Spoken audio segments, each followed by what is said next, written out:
So this is a chapter 4.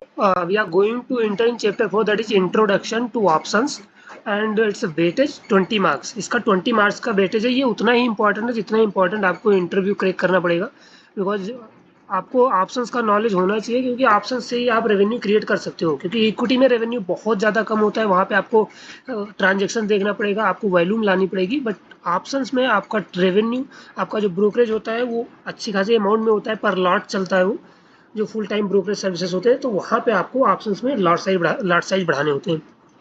So in this chapter we are going to study, first is will see the points, which is point is there. कौन कौन से point हैं इसमें, उसको हम देख लेते हैं एक बार चैप्टर 4 में. सो चैप्टर 4 है इंट्रोडक्शन टू ऑप्शंस. सो इसमें बेसिक ऑफ ऑप्शंस होता क्या है. ऑप्शन से इंडेक्स का होता है, स्ट्राइक प्राइस होते हैं, ठीक. Contract specifications of exchange traded options, moneyness of an options. Moneyness बहुत जरूरी है, ये एग्जाम में पूछा जाएगा, ये पूछा भी गया है पहले. उसके बाद है intrinsic value and time value of an options. तो ये intrinsic value and time value आपको ये बताएगा कि प्रीमियम, जो प्रीमियम प्राइस चल रहा है उसमें आपको हेल्प करेगा. दूसरा है पे ऑफ चार्ट ऑफ ऑप्शंस. फिर उसके बाद टोटल 9 पॉइंट है, यहाँ से यहाँ तक देखेंगे 10 पॉइंट्स आपको मिलेंगे. सो इसमें 9 पॉइंट जो है बहुत ही इंपॉर्टेंट है. बेसिक ऑफ ऑप्शंस आपको पता होना चाहिए, बाकी 9 पॉइंट्स आप पढ़ना है. सो 6 नंबर है distinction between futures and options contracts. 7th है basics of options price and options Greeks. 8th point है options price model, pricing models. And 9th है implied volatility of an options. Volatility कितनी है options में, कितना आपका OI कितना है. फिर analysis of options from the perspectives of buyers and sellers, ये पढ़ लेना, ये प्रैक्टिकल्स. सो हम चलते हैं सीधे चैप्टर पे. Okay. So after studying this chapter, एक पर्पज होता है कि हर अगर कोई चैप्टर आप पढ़ने जा रहे हैं तो उसके बाद आपको क्या सीखेंगे आप. तो कॉन्सेप्ट ऑफ ऑप्शन सीखेंगे, पे option in case of option contract सीखेंगे, difference between future and option सीखेंगे, fundamental related to options pricing, ये जरूरी है, ये पढ़ना जरूरी है. Option Greeks and implied volatility है. Analysis of options from the perspectives of buyers and sellers, मैंने पहले भी बोला, ये इंपॉर्टेंट है. So let's see the chapters. So we are going to briefly explain. अगर आपको कोई डाउट है, कुछ आता है, तो आप कमेंट कीजिए, अदरवाइज मेरा मेल आईडी है, उस पर आप कांटेक्ट कीजिए, ठीक. सो बेसिक्स ऑफ ऑप्शंस क्या होता है. So as a seen in earlier future and forward में मैंने पढ़ा है, क्योंकि 20 नंबर का वेटेज उसका भी है, 20 का इसका भी है. So as seen in earlier section, forward future contract is commitment to buy sell the underlying and has a linear payoff which indicates unlimited losses and profit. अगर आप फॉरवर्ड एंड फ्यूचर में जाते हैं तो वहाँ पे आपको अनलिमिटेड लॉस एंड प्रॉफिट होता है, चाहे बाय करेंगे चाहे सेल करेंगे, बिकॉज वहाँ पे आपका प्रीमियम जो देते हैं वो आप एज अ अपफ्रंट देते हैं, ठीक. यहाँ पे क्या है कि some market participant desire to ride the upside by restrict and the downside. So accordingly, options have emerged as a financial instrument as they allowed unlimited profits on buying or selling of the underlying assets, which is a provision of restricting the losses. Options में क्या होता है, आप जो premium देते हो केवल वही लॉस करोगे. अगर आपने 100 रुपीज़ का प्रीमियम दिया और 100 रुपीज़ का आपने, अगर वो बहुत नीचे आ गया, मार्केट डाउन हो गया या एक्सपायरी हो गया, तो आपका प्रीमियम जीरो हो सकता है. लेकिन उससे अगर आप निकलना चाहें तो आप निकल भी सकते हैं, बाकी आपका माइनस में नहीं जाएगा. बट फ्यूचर में अगर आपने कोई चीज़ 100 का लिया है और वो 100 रुपीज़ का भी माइनस आ रहा है, -100, -50, -10, तो आपका 10 रुपीज़ माइनस हो जाएगा, आपके डीमेट अकाउंट से देना पड़ेगा. N option is a contract that gives, ये definition. An option is a contract that gives the holder of the option the right but not the obligations. अगर मैंने ऑप्शंस लिया है, मैंने मान लिया 100 रुपीज़ का कोई प्रीमियम लिया है, तो मुझे वो लेना ही है या फिर उतने टाइम तक रुकना ही पड़ेगा, कोई ऑब्लिगेशन नहीं है. अगर हमें आज 100 रुपीज़ का 110 हुआ, हमने निकाल लिया उसको, there is no obligations. So to buy or sell the underlying assets on or before the stated date or whatever date is there, that is expiry date, at the predetermined price. पहले ही price clear होता है. Price किससे clear होता है, price demand and supply से, कितना demand है कितना सप्लाई है, वो मार्केट का डिमांड एंड सप्लाई. ये कोई एक्सचेंज नहीं करता, ये भी एक्सचेंज क्वेश्चन पूछता है एनएसएम कि जो प्रीमियम ऑप्शंस के प्रीमियम प्राइस होता है वो कौन डिसाइड करता है, तो वो demand and supply market decide करता है, neither exchange, NSC BSC whatever exchange is there. So this right can be bought for a price known as a option premium. So आप इससे जानते हो कि आपका प्रीमियम अगर आपका 100 रुपये दिख रहा है तो आपको उतना पे करना है, बाकी आपका जो ब्रोकरेज है हो जाएगा.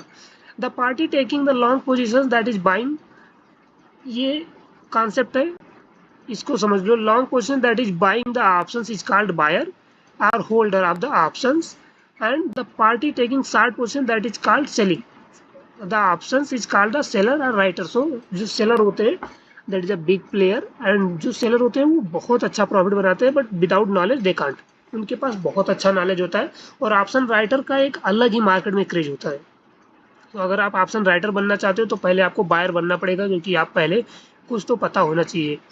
The option buyer must pay the premium to have option seller upfront, that is the time to buying the options. देखो ये बहुत सिंपल डिफिनेशन है, इसको पढ़ लोगे तो आपको पूरा चैप्टर का एक क्रक्स मिल जाएगा। उसके बाद ऑप्शन में भी categorise into main types. So call option, if market going upside we are going to take a call position, if market going a downside we are going to take a put position, and basically analysis paper going to happen in only in English. So आप ये expect मत करो कि हिंदी में आपसे पूछा जाएगा वहाँ कुछ, क्योंकि you are going to working in brokerage and distribution industry. So it's not a like small industry, it's a big contribution in Indian GDP also. So आपको यहाँ पे थोड़ा बहुत फ्रंट रहना है, अपनी चीज़ों को लेकर बहुत ज़्यादा जो टर्मिनोलॉजी मिलेंगे उन सब चीज़ों से बहुत ज़्यादा अवेयर रहना है, बिकॉज आप तभी रेवेन्यू बना पाओगे। और basically if you are going to working in corporate, in broking and distribution industry, then you have to have that courage to generate revenue.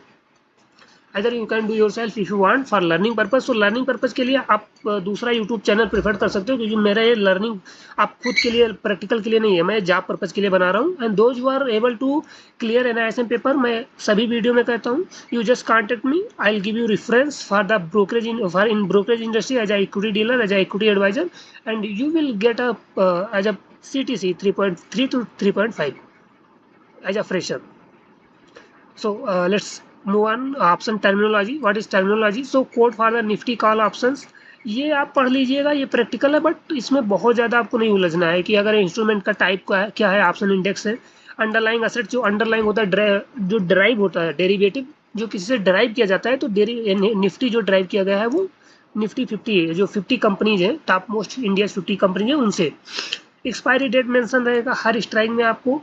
Call European हम लोग यूज करते हैं, कॉल अमेरिकन होता है, यूरोपियन तो इंडिया में European use होता है, तो इसको बोलते हैं CE P. Put side, call side CE हो गया। अगर हम CE बोल रहे हैं तो ये हो गया कॉल साइड, कॉल यूरोपियन। अगर हम PE बोल रहे हैं तो ये हो गया put side European. Strike price है, ये एग्जाम्पल दिया हुआ है। ओपन प्राइस 124 हो गया, हाई प्राइस जो हाई प्राइस जाता है वो 130 है, लो प्राइस है 93 है, क्लोज प्राइस 124। सो देखो इसमें ये जो चार टर्म्स है ना, ये आपको कैंडल स्टिक में दिखेंगे। जैसे मान लेते हैं ये एक कैंडल है आपका, यहाँ से यहाँ तक की बॉडी है, ये देखो अभी सही नहीं बन रहा है, मैं इतना बड़ा आर्टिस्ट नहीं हूँ, बट हाँ ये अपना बॉडी है, इसको बीक बोलते हैं। जो ये ऊपर होता है, ये ऊपर वाला, इसको बीक बोलते हैं, ऊपर और नीचे, और इसको बोलते हैं बॉडी, ये जो इतना है रेक्टेंगल साइड में होता है। सो यहाँ पे जो आपका होता है, ये होता है आपकी ओपनिंग प्राइस। अगर मार्केट का ग्रीन कैंडल है, ये होता है ओपनिंग प्राइस, ये जाता है हाई, और ये होता है क्लोजिंग प्राइस, ये जाता है लो। इसका अपोजिट होता है, अगर मार्केट डाउन, अगर कैंडल रेड है तो आपको मिलेगा ये ऐसा बीक बनेगा। अगर मार्केट डाउन साइड में है तो ये बीक अगर बनेगा तो यहाँ पे जो होगा, ये ओपनिंग्स जो होती है वो डाउन साइड में होती है। आपका ओपनिंग्स यहाँ पे होगा, क्लोजिंग यहाँ पे होगा, ये होगा आपका हाई और ये होगा आपका लो। ठीक, further we move by another section.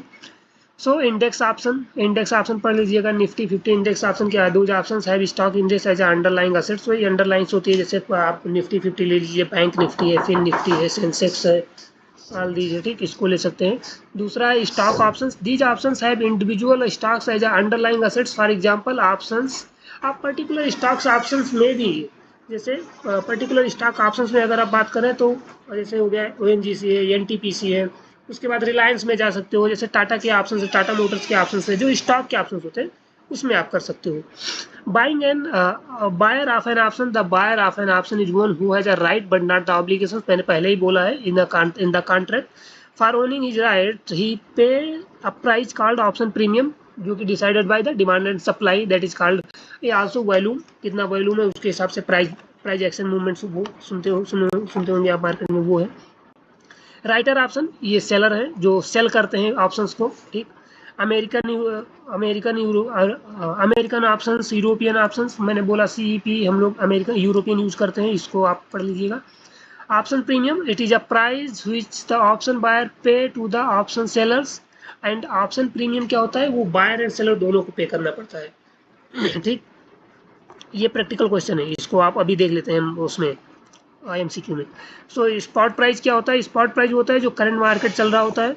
Strike price या एक्सरसाइज प्राइस क्या होता है, जो हम करंट मार्केट प्राइस के अप साइड या डाउन साइड में होता है, उसको हम इसको ऑप्शन चेन में बता देंगे एक बार एक वीडियो बना के। ठीक, इसको बोलते हैं strike price and exercise price. और open market, open interest, that is important for option premium, option buyer, seller and buyer दोनों। अगर कोई मान लेते हैं 18,200 का कोई प्रीमियम है, 18,200 का कोई स्ट्राइक प्राइस चल रहा है। ठीक,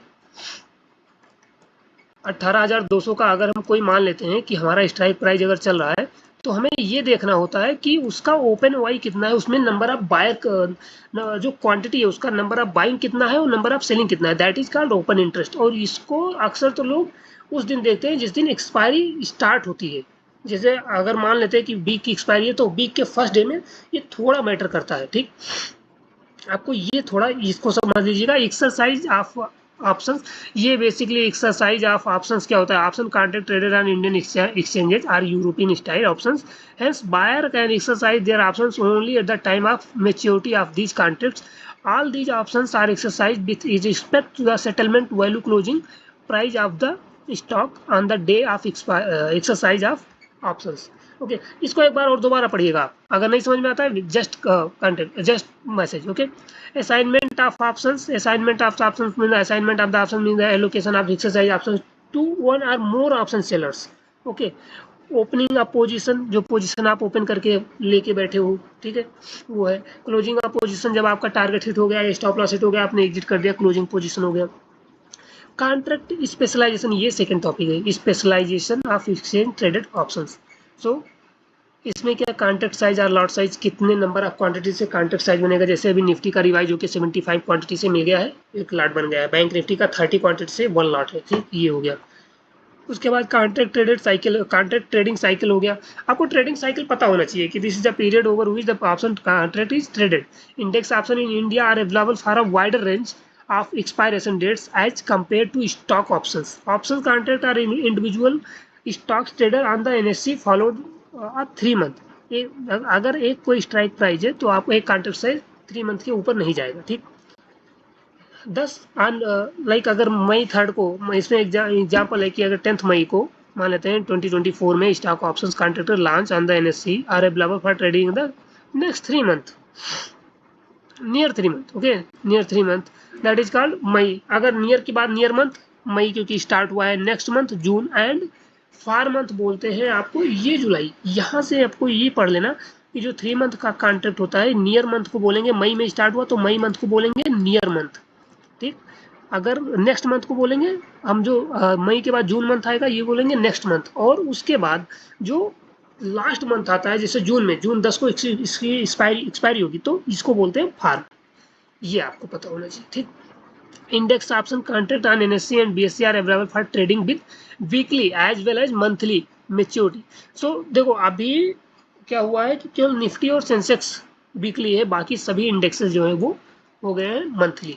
सो ये थोड़ा दिसंबर 24 का है और ये अप्रैल फरवरी से लागू हुआ था शायद, वहाँ से चेंज हो गया। Index option can be traded for serial weekly cycles excluding the monthly, near, mid and far exercise. तो अभी तो मंथली हो गया है एक्सेप्ट निफ्टी 50 एंड सेंसेक्स। उसके बाद एक्सपायरी डेट, एक्सपायरी डेट होती है कि हर जो भी कॉन्ट्रैक्ट साइज है उसकी एक एक्सपायरी डेट रहेगी। टिक साइज कितना होता है मार्केट का, तो 0.5 पैसा होता है, 0.05 पैसा, कि मार्केट कितना फ्लक्चुएट करेगा विद इन। देखो ये टिक साइज ऐसा होता है ना, it is a minimum movement, क्या मूवमेंट है मार्केट में, कितना मूवमेंट करेगा। तो ये NSE BSE दोनों में सेम ही है कि it is a minimum movement allowed in the price quotation as per the case of stock and index future contract. The tick size index contract is 5 paisa. ठीक, tick size the stock future contract is the smallest amount of price can change. ये 5 पैसा ही price change कर सकता है। It is a determined by the exchange, ये exchange NSE BSE decide करेगा। जो देखो मैं NSE BSE की बात कर रहा हूँ, अगर आप कमोडिटी में जाएंगे तो MCX डिसाइड करेगा, ये कन्फ्यूजन नहीं रहना है। while the assets is traded and depends on factors like the type of assets, its price and the market traded in. Okay so ये हो गया आपका अभी तक का कुछ पॉइंट जो एमसीक्यू में पूछ सकता है. So here some examples of tick size. वही एग्जांपल से एक पैसा नहीं चलेगा, ठीक है. Like the tick size of stock trading below ₹250 0.01 पैसा. अगर स्टॉक ट्रेडिंग बिलो 250 का है, स्टॉक ट्रेडिंग अबव 250 इसका 0.5 पैसा. ये अब पढ़ लीजिएगा इसको, क्योंकि ये फैक्ट है कि अगर किसी स्टॉक का जो ट्रेडिंग है प्राइस है, वो ट्रेडिंग साइज जो चल रहा है, वो ट्रेडिंग जो चल रहा है वो 250 रुपीज़ पे चल रहा है, तो उसका मूवमेंट 1 पैसा हो सकता है, 0.01 पैसा. लेकिन अगर 250 से ऊपर है तो 0.5 पैसा में भी में जाएगा, ठीक. उसके बाद है द यूजुअल टिक साइज 0.5 पैसा बट टिक साइज 1 पैसा. Stock trading below 100 rupees also in BSE. In SE में 250 रुपीज़, BSE में 100 rupees only. Final settlement price आपका FNF क्या होता है, ठीक. Unlike the future contract, there is a no daily settlement of option contract also. Since all exchange traded index and stock options in India are European style options, ये लिखा हुआ है, देख लो. In India, all exchange traded and options, stock options in India are European style options. The exercise and assignment of these options is permitted only. Same thing दिया हुआ है. Trading hours आपको पता होना चाहिए कि ट्रेडिंग आवर्स कितना होता है. तो मार्केट का जो ट्रेडिंग आवर बेसिकली होता है, प्री मार्केट होता है 9:08 पे आपका प्री मार्केट होता है, ठीक है. यहाँ से मार्केट में आपको market gap up gap down जाएगा ये पता चल जाता है. उसके बाद जो मार्केट एग्जैक्ट ओपन होता है दैट इज 9:15 AM to 3:30. ये लिखा हुआ है कि the equity options contract can be traded during the normal market hour. ये नॉर्मल मार्केट आवर बोलते हैं 9:15 and 9:30. The from Monday to Friday. The exchange publish a list of annual trading holidays. ये तो एक्सचेंज का काम है, holidays क्या है क्या नहीं है, ठीक. Clearing holidays and for the information of the stock participant. Same index BSE का एक एग्जांपल दिया हुआ है, इसको पढ़ लीजिएगा. अभी BSE में अगर BSE सेंसेक्स की बात करेंगे तो मंथली है, क्वार्टरली आपका जाएगा और फिर वीकली है. मार्केट आवर यूरोपियंस है, C बोलते हैं. मंथली क्वार्टरली वही एक्सपायरेशन डेट जो भी आप देखिएगा. अगर कॉन्ट्रैक्ट साइज यहाँ पे ये लिखा कॉन्ट्रैक्ट साइकिल है, वही एक्सपायरेशन डेट में जाएगा. Final settlement cash settlement based on closing price of the underlying index on the expiration date. Money ने साफा ऑप्शन हम इसको बता देते हैं. आपको एक वीडियो बनाएंगे जिसमें आपको बताएंगे eight the money, in the money, out of the money. उसी में स्पॉट प्राइस, स्ट्राइक प्राइस आपको ये डिसाइड कर देंगे, वो बता देंगे. कॉल पुट साइड का हम सेंसिबल का एक वो ले लेते हैं, ठीक. ये आप इतना याद रखिएगा. इन the money options, eight the money options. Eight the money option जो स्पॉट प्राइस होता है वो बोलते हैं. इन द मनी ऑप्शंस होता है मार्केट कॉल साइड है, तो हम स्पॉट प्राइस के ऊपर वाला लेंगे. अगर पुट साइड है तो स्पॉट प्राइस के नीचे वाला लेंगे, नीचे पुट साइड. अभी देखो ऐसे समझ में नहीं आएगा, इसको हम ऑप्शन बता देते हैं. आउट ऑफ द मनी होता है जिसका डी के ज़्यादा होता है. Intrinsic value and time value of an options the important है. The option premium defined above consist of 2 component, intrinsic value and time value. The intrinsic value of an options refer to the amount by which the option is in the money. Okay, intrinsic value refers the amount which the intrinsic value of an option refer to the amount by which the option is in the money, that is the amount an option buyer will realize before adjusting for premium paid. If the exercises the premium intensely before only in the money options have intrinsic, whereas at the money and out of the money options have zero intrinsic value. अभी आपको ATM और OTM और ITM पता नहीं है ना, तो हम इसको बताते हैं उसमें, इसी में इंट्रिंसिक वैल्यू बता देंगे. The intrinsic value of an option can never be negative because an option holder is not bound to exercise an option if such exercise will result in a loss to him. तो zero इसलिए नहीं होगा कि आपका premium zero नहीं होने वाला है. ओके, सो अब मैं चलता हूँ फिर नेक्स्ट टॉपिक पे. टाइम वैल्यू क्या है? It is the difference between the premium and intrinsic value if any of an options ATM or OTM options have only time value because the intrinsic value such options is zero. वहीं पे interesting value ये पढ़ लीजिएगा, इससे आएगा। Pay off charts for options. So long options क्या होता है, buyer of an options is said to be long the options. तो बायर जो होते हैं उनको लॉन्ग ऑप्शंस, सेलर होते हैं short options. Long calls, suppose that the stock index is quoted at the 70,562, you buy near month मतलब अगर मई की स्टार्टिंग है तो मई में call options on the index with a strike price of 17,500 at the premium of 95 rupees. As you are aware, a call option gives the buyer the right but not the obligation to buy the underlying at the strike price. अब अगर मान लेते हैं कि strike price, so in this example you have to write to buy the index at 17,500 on the expiration date of the date of the call options.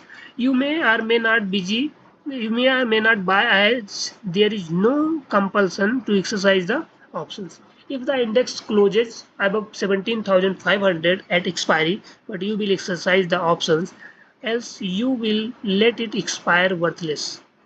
If the exercise close at 17,400, you will not exercise the right to buy the underlines.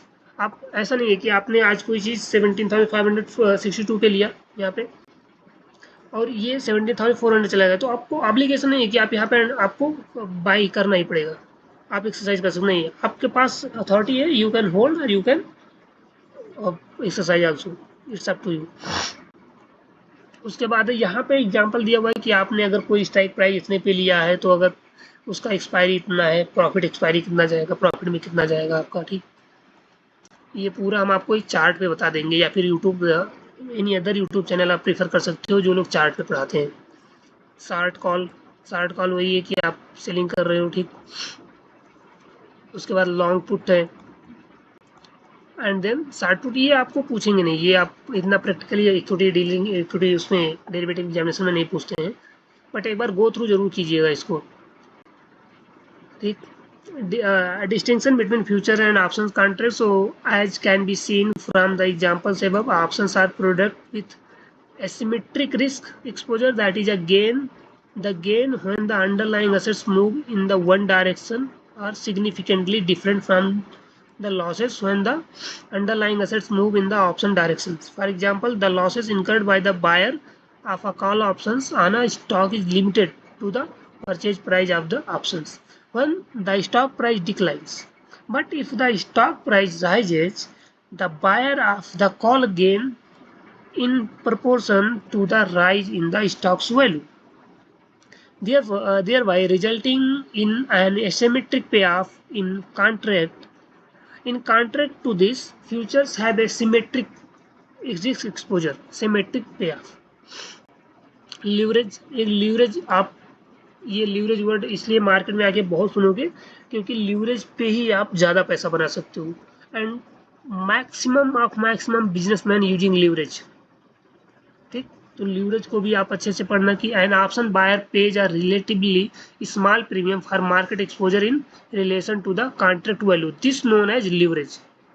Okay, आप इसे एक ही line से पता कर सकते हो, but then you will go to example also.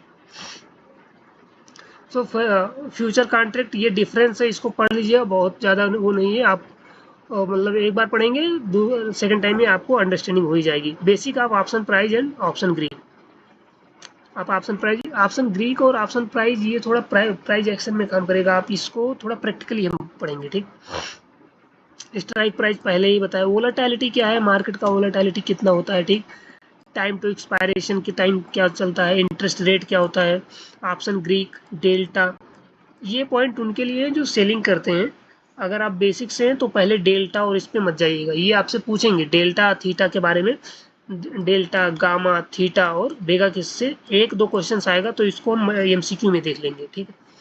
आपको interview में ये थीटा उटा नहीं पूछेंगे वो, रो, ठीक। Option pricing model. So option price, there is a various option pricing models which traders use to arrive at the right value of the options. So binomial pricing models, Black and Scholes models ना, so ये आपको नहीं पूछेंगे exam में।